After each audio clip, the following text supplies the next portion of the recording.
Hi, How are you? Matt. How are you? I'm good. Operating 4 hours of sleep for the past like 3 days. So Oh my gosh, 4 hours total over 3 days? like 4 to 6 each day, basically. Okay, so you're brain Yeah. dead. You Um, are done, no, fried. I'm not brain dead. I mean, I'm just saying it's been pretty busy week. So we have a lot of new features out. There's just a lot of things going on. So, and then there's also training for US Open. So like every day is like just jam-packed work, either table tennis or actual work.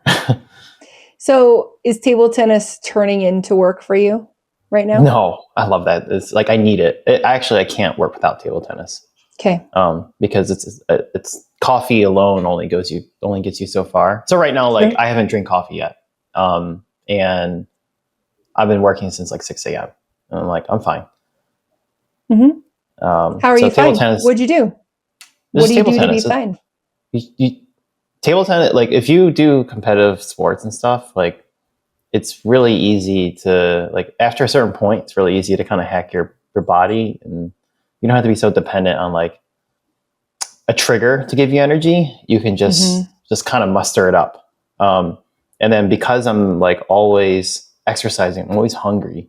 You can't really be tired if you're hungry, like Yeah, falling asleep, like it's almost impossible. I see. um so yeah, Cool. Love that. You it's just keep working out, keep exercising, and then you're starving and you're going to be alive and awake. yeah, like I'm not brain dead or anything. If anything, I'm just a little bit slower, Yeah. but I'm actually probably more in deep thought. So in the reverse, usually I'm more like high compute and like fast compute. I'm hmm more in deep thought. So it's like, you know how in AI there's like GPT-5 and GPT-5 thinking. It's hmm like I'm in that thinking mode because um, when I- Matt's when I thinking. when I Do, do, do, don't when do, I do. don't have enough sleep, I'm not as fast. But Yeah. it's not like but in exchange, I think deeper. So Yep. then my I error love rate that. goes down anyway. So it's like it's really the same thing. It's really the same mode, Do you want a except fast thinking Matt or a lower error rate Matt? right. You fast think and then you error higher, but both paths lead to this about at the same time to the right solution. Cool. Well, that's exciting. So is there an end in sight for how busy you are, or No, I is this don't think just so. happening? This is like probably going to happen to like until I don't know. Thanksgiving is next week. A lot of people are, Yeah. I think here's what happens next week. People are taking vacation. Or that's what's happening. Today and tomorrow is like crunch time for like our customers, for everyone else. It's like everything all at once has Yeah. to be done this Friday. hmm Um, and then Monday and all of next week is like probably going to be crickets. And then people are going to come back and it's probably going to be a little bit of that again. hmm And then 2 weeks after that, it's going to be crickets again. Yep. So I think that's what it is. It's like this crunch period. There's like two crunch periods in the end of the year around Yeah. this time, Yeah. at least in the U.S. Right? I How mean, do we you have like to Thanksgiving. spend your Thanksgiving? I'm curious. What do you do? I mean, I just work. To be honest, there's not like same with my wife. She'll just work too. I mean, we'll eat like whatever, but it's not. Sometimes we visit family. This year we're not, but sometimes we do. Sometimes we don't. This year it's just like just do our own thing. hmm And yeah, that's that. Like a holiday, a weekend. Like we don't really see. Well, at least she does, but like I don't quite see those days as like significant things. Like I'll work on Christmas Day. Um, I'll work on New Year's Day. Like they're hmm all the days to me. I We figure out when I are take the break. we are so drastically different. It is humorous to me. So I think having kids forces you into the societal norm culture of holiday life, Hmm. right? And Thanksgiving, whether we spend it with our families or just us, which this year is just us, the family of five. How do we do that? How do we instill those traditions and those like surprise, aha, amazing moments with them? And you're creating these memories as parents for these little Right. people, and it matters, right? And so sometimes you have to stop and think, wow, I am a direct contributor of some of these core memories. So what are they going to be? I think there's a lot of pressure in parenthood to be, the most amazing host or whatever you're going to be. And I kind of got rid of that. I actually got rid of all of the stigma around being that kind of a mom. I had a mom who was a wonderful host growing up. We had amazing parties. She put on just profound meals and had people over, and just everything was done. My sister and I would always clean the china. It was like that, right? So I always was modeled this kind of matriarch of the household that was like, every holiday and every party and every social interaction. And I loved it. I love hosting, but the stress that goes into being that and putting on that show is just not something I wanted to carry on. So it's nice. Our family is really low key, and we like to do more things that are like input. So if we can give the kid input and say, hey, what are you really excited about for eating? Do you want to be in charge of, coming up with a recipe or a meal, additive, like maybe a side that you can add to the meal that we're going to do that is yours, that you really want to contribute? Because we think that, with our house, if our kids have input, it's less work on us, right? Like I think through parenting, we always do everything. I'm going to do it all. And then your kids want to help. And if we let our kids help, you're actually allowing them to have some input, and then maybe even take off some of the burden of that. Like they could figure out what they need to get at the grocery store. And then when you're shopping, they can be responsible for their ingredients. Like I think teaching that at a young age is really important, and having input into some of these traditions so that they feel like it's theirs too. It's like part of ownership. Well, raising kids is a long-term commitment, right? So, I mean, that takes priority. Of course, I would imagine that any parent generally follows the traditions mainly to share it with their kids so they can have the same memories that you grew up with, or even better, right? You got it. So it's totally understand. That's why my wife and I we're not really too set on having kids right now. And if it happens, but it's not, when nothing's planned. If you see me have kids, not planned. Matt, I don't know what would happen if you guys had an unexpected pregnancy. I would just make it. I mean, we just make it work. I know you would make it work. It would be fun. It's not to really see, like it's very easy to, if you have a new priority, at least at my stage, it's very easy to shift things around. Like it's, to me, hard decisions are the easiest ones. It's the small decisions that are the hardest ones, because you have all these little decisions and they can't take priority. So you just defer them or procrastinate, whatever. I can see that. Those end up building up. So those are actually my worst ones. If you give me a hard decision to say, pick one or the other, there's pros and cons for each other. I can get to that resolution very quickly. Because all you have to do is think about, what does 10 years look like in each path? Right. If both of them go to the same path, great. You can't have a wrong answer. Like the little details that the cons or pros that happen in the short term don't matter then. Yeah. But little decisions are harder because they do make an impact almost immediately, and they stop you in your track. Like for me, they would stop me in my tracks. I'm like, I gotta think about this. How's this going to work? The hard decisions, those are the easiest ones. It's so easy.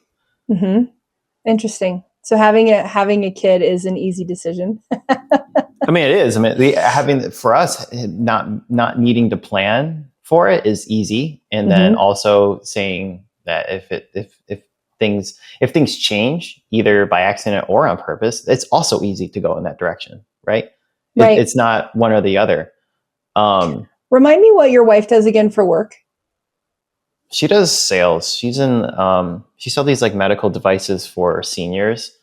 And she is the director of the sales department that does lead generation. I see.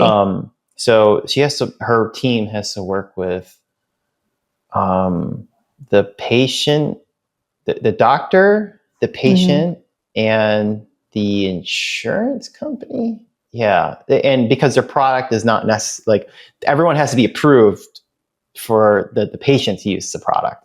I see. So it's not like, it's I guess an expensive device for seniors. And and then she's doing opening up a division in Europe, in Germany.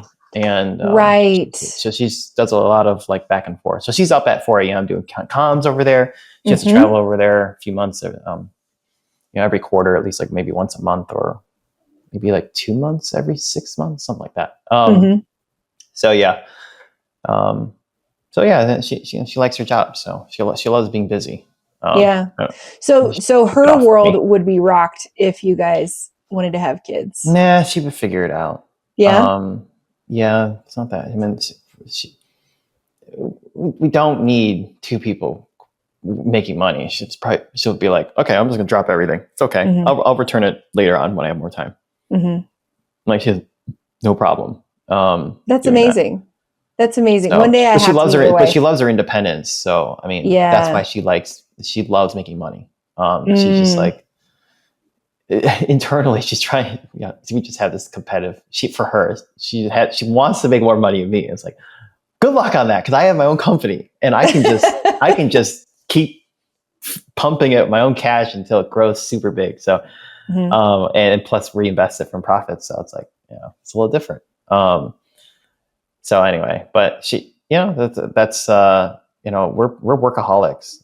A lot of people don't think I'm not, like, because I play a lot of table tennis and like even my work, it's more nonchalant some days. A lot of people don't think but I actually, if you look at the whole year, I might be like super casual for 3 months and then like super hardworking for the other 9 months. And interesting. I'm just like super workaholic, like just like my wife too. So my wife just works nonstop. She does not know how to take a break, and it's kind of frustrating because she'll burn herself out. But for me, I kind of I've done this enough. I've been burnt out enough that I kind of know how to totally avoid it. Okay, this is fascinating. So, like, you have table tennis. What does she have? Does she have an extracurricular that she enjoys? She just follows. She just does table tennis too, but not as much. Obviously, not as much as me. Okay. She does video game streaming too. She loves playing video games, like TFT and League of Legends, I think. She plays like scary games too. But she does streaming, and that's her kind of outlet. I see. Yeah, I don't know. I think energy wise, she just drinks a lot of coffee. I matcha. I don't know how many iced matcha lattes we have, but she definitely does a lot of Starbucks orders. Yeah. Does she also work from home like you? Yeah, she works from home. Okay. But so her work, when she has to travel for sales meetings and just go to Germany, then obviously she travels. But day to day, it's work from home. Work from home. So you guys are both work from home, and you're both workaholics. Kind of. I'm not really here. I have 2 offices, so I'm here recording for the podcast, but about 2/3 of the time, I'm not even here. Sometimes I'll even be working at the club for table tennis because it's just I can beat the traffic and just they got fast Wi-Fi, so there are all the clubs, so I just work there. So I'm kind of all over. I'm more like someone told me this the other day. I kind of agree. It's like I'm kind of like partial nomad worker. Like it doesn't matter where I work. I am the same in that regard. I actually love that term, a partial nomad worker. I am the same. Yeah. I will bring my laptop. Nomad something. It's not worker. I forgot what it was. It's whatever the term is. Nomad. I'm drawing a blank. Well, when you think of it, let me know. But yeah, I'm the same.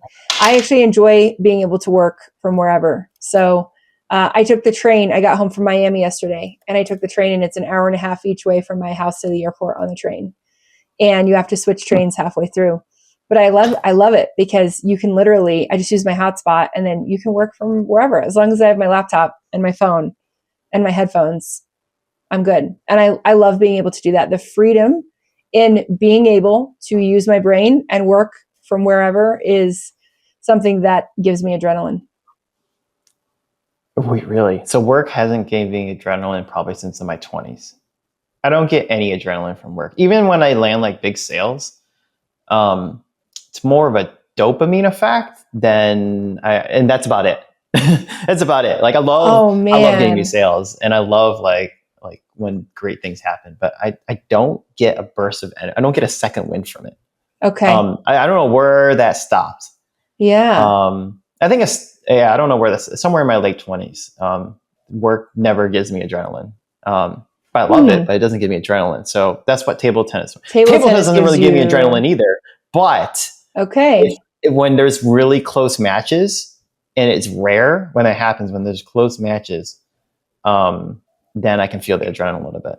Okay. And that's the chase that I like. Yeah.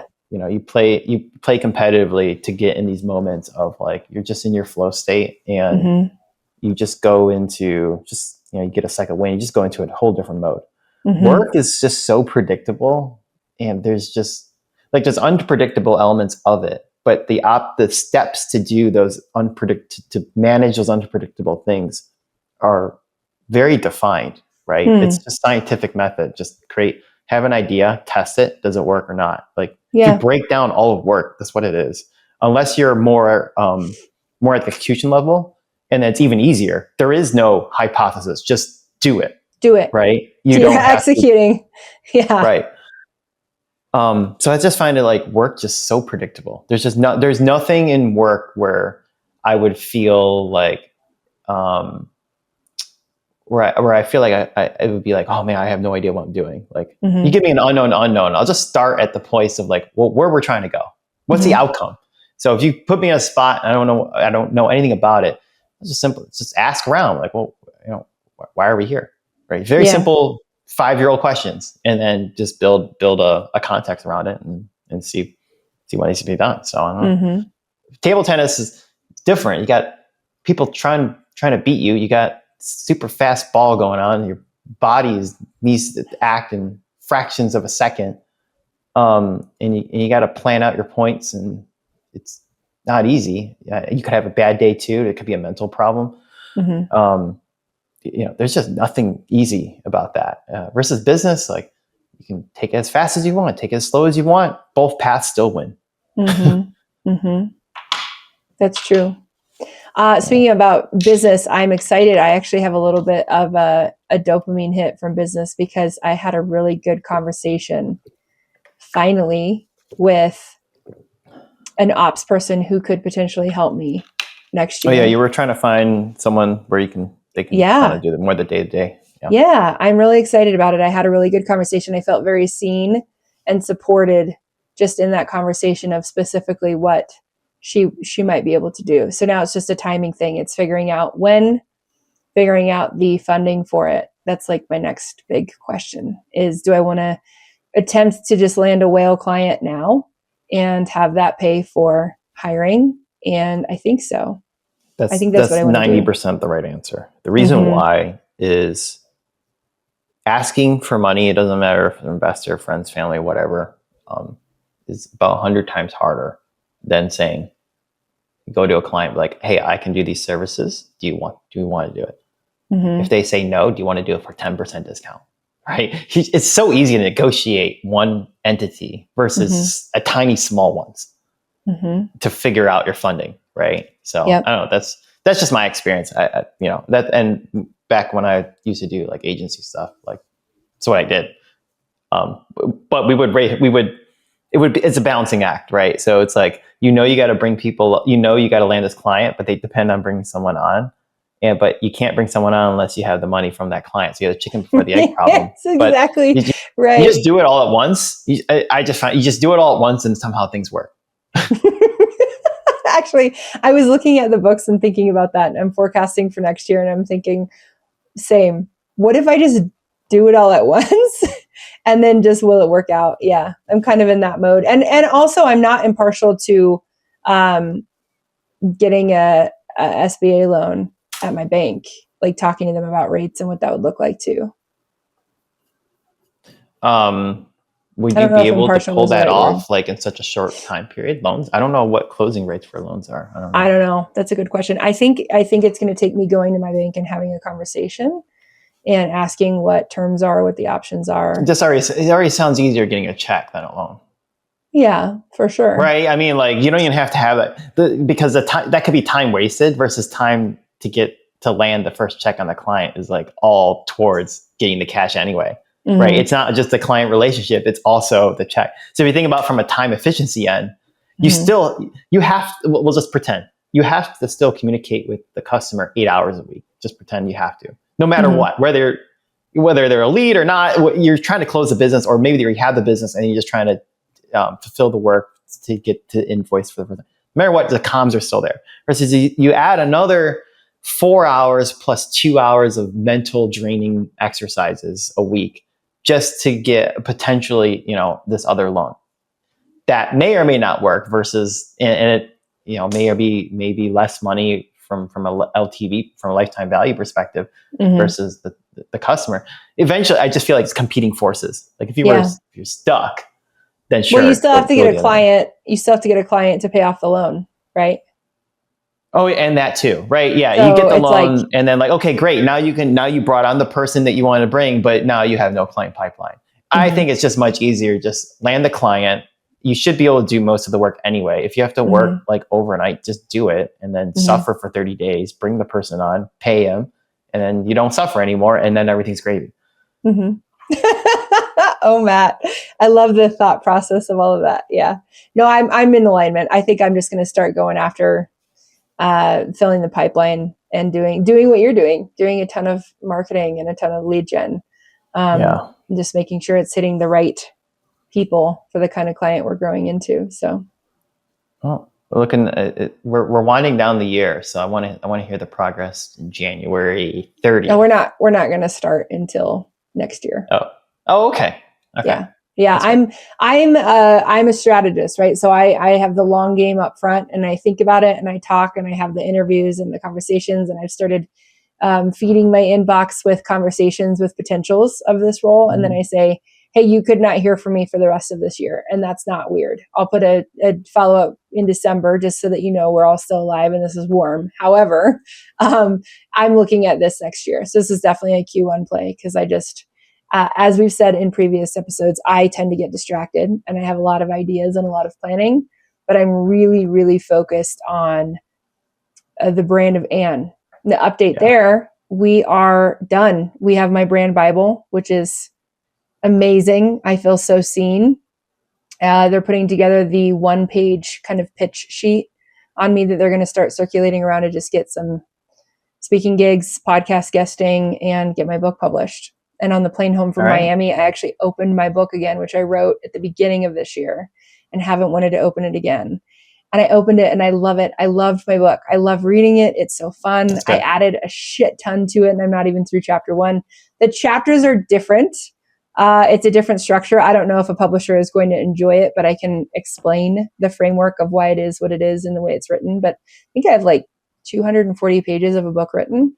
So we have to see where it goes. But I'm in the editing, finessing, and rereading and adding. And then I should stop, because I've heard that with books, you literally just have to go get a publisher interested, and then they're going to tell you to change everything. So wait.